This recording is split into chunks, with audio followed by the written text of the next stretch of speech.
I first met him in the early 80s in a Chinatown of urban Java. He didn't want his real name or address revealed, so we called him DJ for Dynamo Jack. He was only a healer, he said, but he did direct a powerful energy generated from his own body into his patients. Sometimes he used the needles, sometimes just his hands. He called the energy Qi, and it was so strong that he usually needed a grounder to hold his patients' feet. For years we followed him around Java on his healing rounds, pleading to be allowed to film him, but he always refused, saying his powers resulted from a type of meditation with an ancient tradition of secrecy. It was only when my brother Lorne was suffering from a serious eye infection that he finally allowed us to film him in 1987. It was nothing like any acupuncture I'd ever had. I was getting really powerful electric shocks and couldn't control my movements at all. Yin yang, positive and negative, you know. And my positive from here and my negative from here. And we meet together, this can get like electricity. And is this because you're special? You have a special sort of it's meditation every day. It's meditation that does it? Meditation every day. Like you can touch me, like this. It's nothing, okay? It's my burn. Just like this. For our sound recordist, it was also a shocker.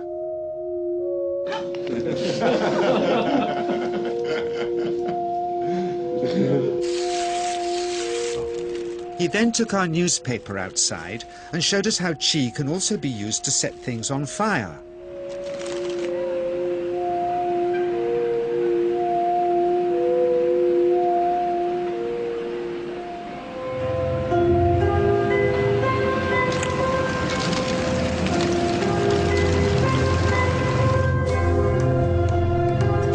When he heard we'd shown this footage in public, he was very upset and refused all our future efforts to contact him again.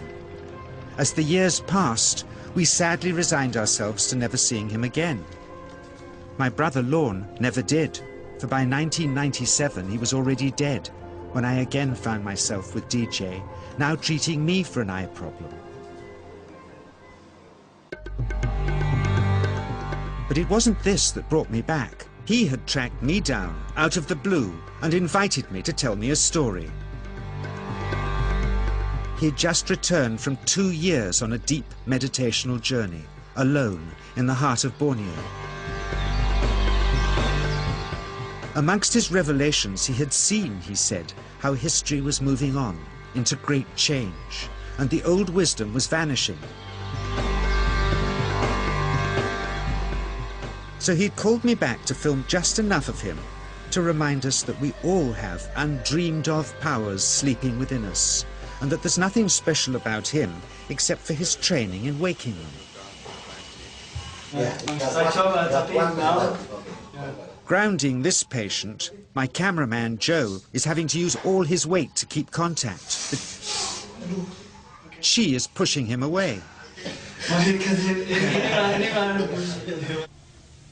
He seems able to control the amplitude of this Qi, like a dimmer switch, and it causes uncontrollable responses in the patients and their grounders. I can barely keep my hand on you. It wants to fly off. The electricity is so strong. This mother unwittingly grounds her child. He won't sit still, so she's asked to hold him and grin and bear it. Sometimes, signs of this passing energy can be seen in the transmitter too. This Qi stuff is only the surface, he says, of the real adventure beneath, in the meditational technique.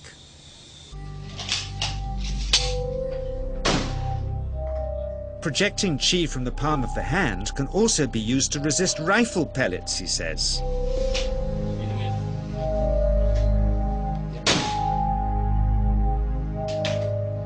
First, you learn to distinguish between yin and yang Qi in your body. Then how to pool it in your navel chakra. Then how to project it, he says. And it's the proportionate mixture between yin and yang which accounts for different effects, like pulling or pushing objects or igniting them. Then he gets really strange. He says that mastering yin qi is the key to the spirit world. There's a long tradition of Indonesian krisis being possessed by spirits. So people bring him their krisis to see if they're duds. Here, he says, he doesn't manipulate matter by projecting mixtures of yin and yang qi. He merely creates a field of yin energy in which, he says, if there's a spirit, it can manifest itself.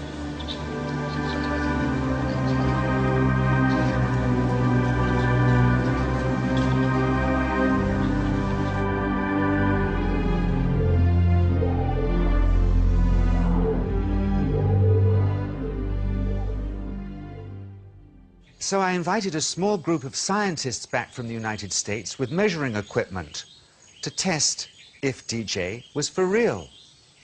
And if so, where might this energy belong on the electromagnetic spectrum? Catherine Cook, CEO of the Mind Science Foundation in Texas.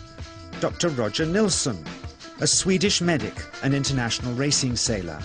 Dr. Greg Simpson, a physicist from New York's Albert Einstein University, and Andreas Polak, one of DJ's Australian students. The visitors are confident they'll uncover him as a fraud in no time. Greg is the first guinea pig, and he's uncomfortable about showing that he can feel anything at all. Dr. Roger doesn't know what to expect.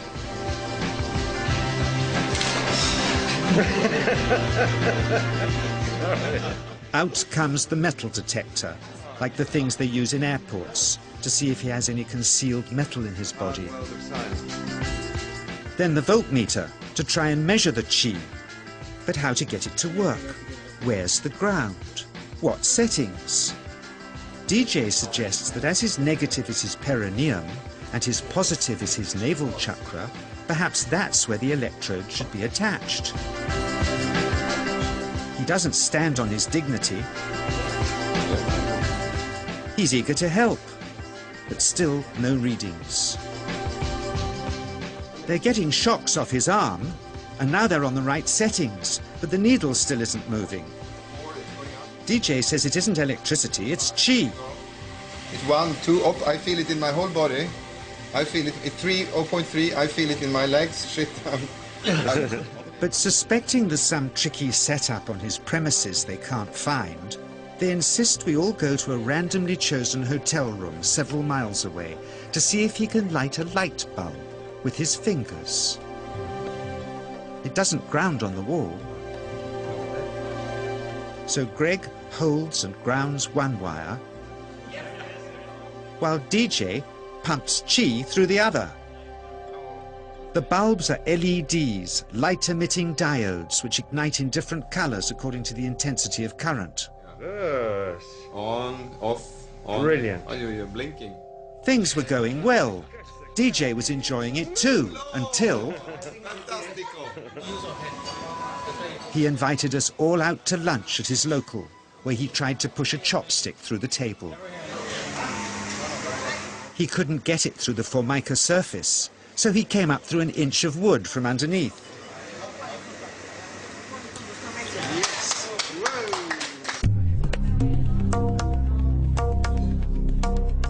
Not only did he draw his own blood, but a chopstick splinter had caught Alison here between the eyes, drawing more.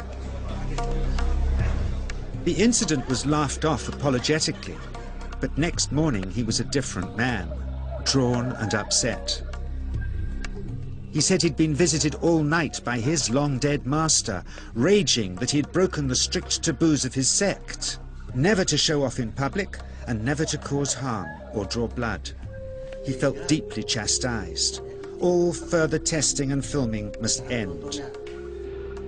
Never again would he submit to public scrutiny, nor accept any new students. He would sink from sight and continue his healing in obscurity, as he had done since before we met him in the early 80s and had always told us was right.